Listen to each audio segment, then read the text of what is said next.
आज हम जा रहे हैं बाबा खाटू श्याम जी के मंदिर में। तो हम सुबह जल्दी जल्दी उठे, रेडी हुए और पहुंच गए स्टेशन जयपुर जंक्शन में। वहां पहुंचे तो पता चला कि सुबह 7 बजे ही ट्रेन निकल चुका है और हम आधा घंटा लेट थे। फिर हम यहाँ से देरी ना करते हुए बस का टिकट ले लिए।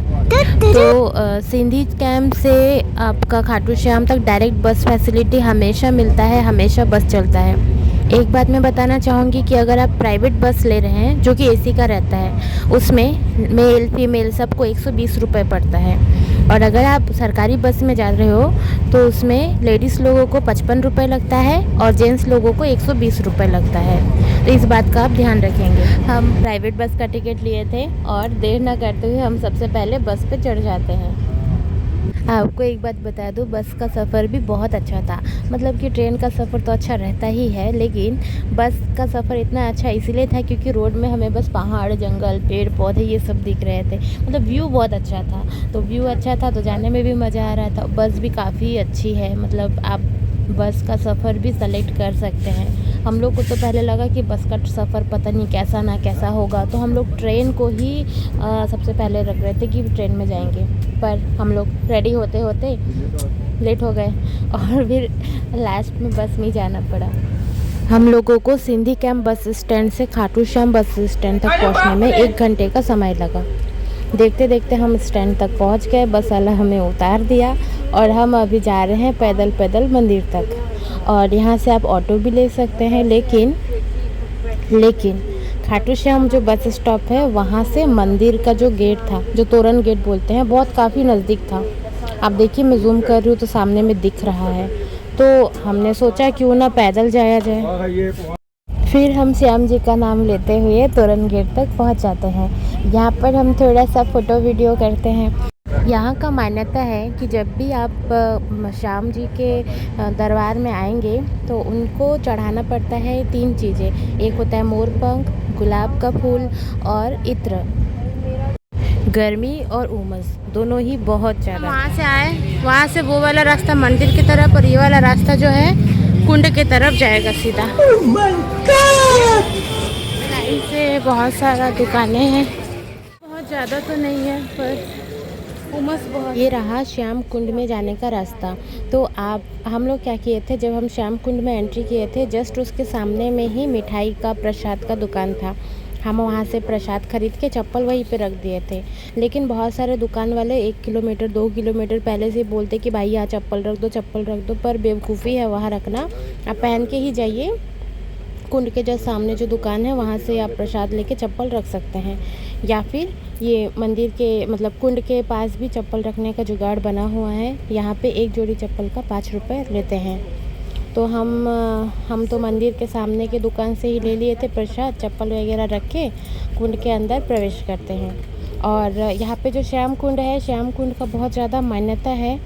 कहा जाता है कि बहुत पहले यहाँ पे खेत हुआ करता था, तो कोई गाय खेत के पर्टिकुलर एक प्लेस में आके अपना दूध देती थी। तो किसान ने नोटिस करा कि कैसे गाय यहाँ पे दूध दे रही है डेली डेली अपने आप। तो वो लोग ना फिर सब गांव के लोग मिलके खुदाई करने लगे। तो जब खुदाई करे तो उनको एक बक्सा मिला। तो किसान ने क्या करा, बक्सा को लेके राजा के पास लेके गए। फिर जो वहाँ के राजा थे उनको सपना आता है कि यहाँ पर महाभारत काल के बर्बरीक जी का मस्तक है। तो फिर उसके बाद फिर खुदाई होता है, कुंड बनता है।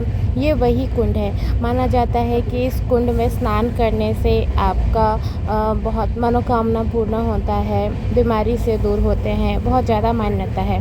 अच्छा, इस कुंड का एक और रहस्य क्या है, ये कुंड कितना गहरा है, इवन इस कुंड में पानी कहाँ से आ रहा है किसी को नहीं पता। बहुत सारे साइंटिस्ट लोग आए यहाँ पे पता करने का कोशिश किए कि कुंड का गहराई कितना है। तो उनका जो डिवाइस है, इंस्ट्रूमेंट है, वो वर्क करना बंद हो जाता है, कुछ इस तरीके का है। और उसके बाद हम पहुंच गए थे कुंड तक। कुंड के अंदर प्रवेश करने के लिए और वहां से बाहर निकलने के लिए दोनों तरफ से सीढ़ियां बनी हुई हैं। और अभी आप देख ही सक रहे हैं कि यहाँ पे श्रद्धालु कितना ज़्यादा है, बहुत ज़्यादा भीड़ है। और हम भी धीरे धीरे कुंड में उतरते हैं। हम भी यहाँ पर कुंड में उतर के पानी का छींटा ले लेते हैं। हम यहाँ नहाए नहीं थे, बस पानी का छींटा लिए थे। अच्छा, तो ये जो कुंड है ना, इसका मतलब इसके अंदर कुछ लोहे का बिछा हुआ है कि आप इसके अंदर खड़े भी होंगे ना तो अंदर नहीं घुसेंगे। कुंड से बाहर आते ही यहाँ कॉर्नर पे लोग पत्थर को एक के ऊपर एक जमा के रखते हैं। इसका भी कुछ ऐसा ही मान्यता है कि एक के ऊपर एक पत्थर चढ़ाने से आपका मकान बनता है। तो सब कुंड से बाहर आते ही हम मंदिर की ओर जाते हैं। तो मंदिर में ना आपको एंट्री के लिए ऐसे रेलिंग लगा हुआ रहेगा। तो आप एक बात का ध्यान रखेंगे, जब भी आप खाटू श्याम बाबा जी के मंदिर में आएंगे तो आप लेफ़्ट साइड के रेलिंग में जाने का कोशिश करिएगा, क्योंकि लेफ़्ट साइड से आप जाएंगे ना तो बिल्कुल मंदिर के सामने से आपका दर्शन होगा। और राइट साइड में आप अगर रहेंगे ना रेलिंग के, तो बिल्कुल पीछे से आप देख पाएंगे। तो इस बात का खास ध्यान रखिएगा कि जब भी आपको मौका मिले जाने का, आप रेलिंग के लेफ़्ट साइड में जाने का कोशिश करेंगे। ये देखो, हम लोग राइट साइड आ गए ना, तो हम लोग दूर से देख पाए। वही जो लोग लेफ़्ट साइड में थे ना, वो लोग बिल्कुल मंदिर के मेन डोर पे रह के दर्शन किए हैं। तो आप इस बात का ध्यान रखिएगा। और हम लोग को ऐसे ऐसे श्याम जी का दर्शन प्राप्त हुआ है और बहुत ज़्यादा भीड़ नहीं था। मतलब हम लोग 1 घंटा में आराम से दर्शन करके बाहर निकल गए थे बिना VIP टिकट लिए। क्योंकि हम ऑफ सीज़न में गए थे, जुलाई के महीने में। वही आप सीज़न में जाएंगे तो और ज़्यादा भीड़ रहेगा, हो सकता है 3-4 घंटा लगे। या फिर VIP टिकट लेंगे तो बहुत जल्दी पहुंच जाएंगे। तो ये हमारा एक बेनिफिट भी था कि ऑफ सीज़न में गए थे। तो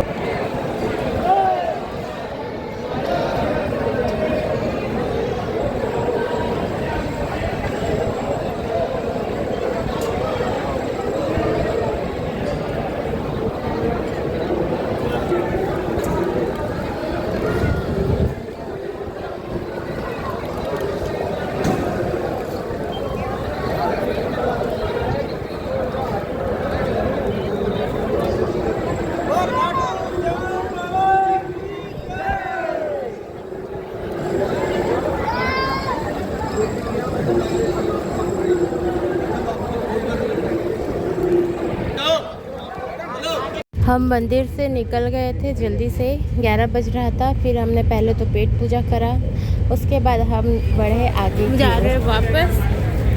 और अभी बूंदाबांदी हो रहा है, बारिश। श्याम जी का दर्शन करके हम जब लौट ही रहे थे, बहुत तेज़ बारिश चालू हो गया। हम तो एक दुकान में रुक गए थे और बाकी लोग भीग रहे थे। ये था हमारा आज का दिन। इसके बाद हम गए थे हवा महल एक ही साथ में, क्योंकि हमारे पास टाइम बहुत कम था। और वो वीडियो मैं पार्ट 2 में बताऊंगी। वीडियो अगर अच्छा लगा तो वीडियो को लाइक, चैनल को सब्सक्राइब ज़रूर करें।